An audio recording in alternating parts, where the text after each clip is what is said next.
How do you classify the Heretics players? I think Miniboo is absolutely like go forward and get him kind of player. I think Woot is a go forward and get him kind of player. Benji's pretty balanced with it though. Sometimes he can put himself in huge positions to win rounds, but then a lot of the time he's playing like heavy anchor spots on defense and he's not actually, you know, like pushing up aggressive, taking space on the flank, that kind of thing. I think Boo's very supportive. I think Rienz is very supportive. But most of the EU Smokes players and most initiators worldwide are supportive because it just fits the role better too. It would be really weird to have a playmaking Tejo Sova player. To be honest with you, Sociable is a rare example. Sociable is a player on a supportive role whose brain is like a playmaker. Angel?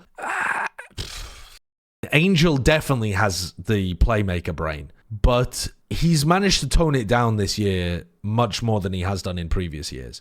Kawanzine, yeah, actually, Kawanzine. Trent is the opposite, guys. I feel like you've missed the point entirely if you're saying Trent is the aggressive playmaker kind of player. I feel like you've missed the point entirely if you're saying Trent ? Trent is very supportive, safe, playing for the clutch, absolutely playing the percentages at all times. He's much more towards the Leo end of things. Like, I feel like I'm shouting into the void, man, sometimes. What about Freeing? To be honest, Freeing at the start of the year was more like that, yeah. He was taking a lot more fights, using his stuns aggressively, like a lot of that kind of stuff, yeah. Again, this is not a perfect way of modeling Valorant, but it's just one of the ways of conceptualizing the game. I think Verno's a bit more aggressive, actually. I think Verno's got a bit more of that playmaker style to him than Trent and Leo. I mean, Leo's not even playing anymore, but Leo's, yeah, we've watched so much of it. But most of the players in that hard initiator role are very supportive. What about Nobody? Nobody's a weirdo. Because on one side, he often does play quite supportively, and then he'll have moments or games where he's decided he's going to win the game, and so he runs at people and deletes them. Like if you watched him play Abyss against FPX last year, in the game before Champs, he was like the most playmaker you could possibly be out of everybody on his team. Or like when he played Lotus against Loud in that tournament where they spanked Loud. I think Alpha for sure can be and probably should be.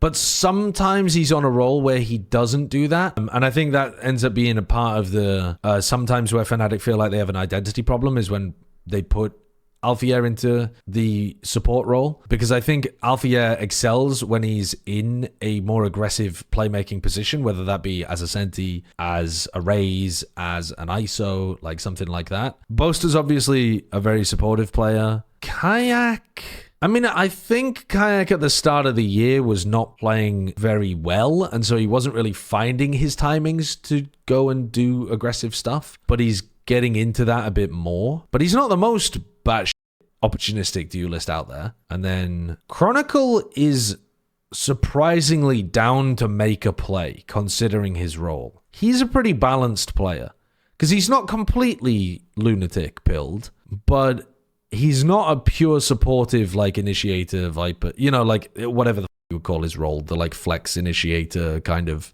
glue guy. He's not completely safe and passive with it. He does have the brain to make the plays.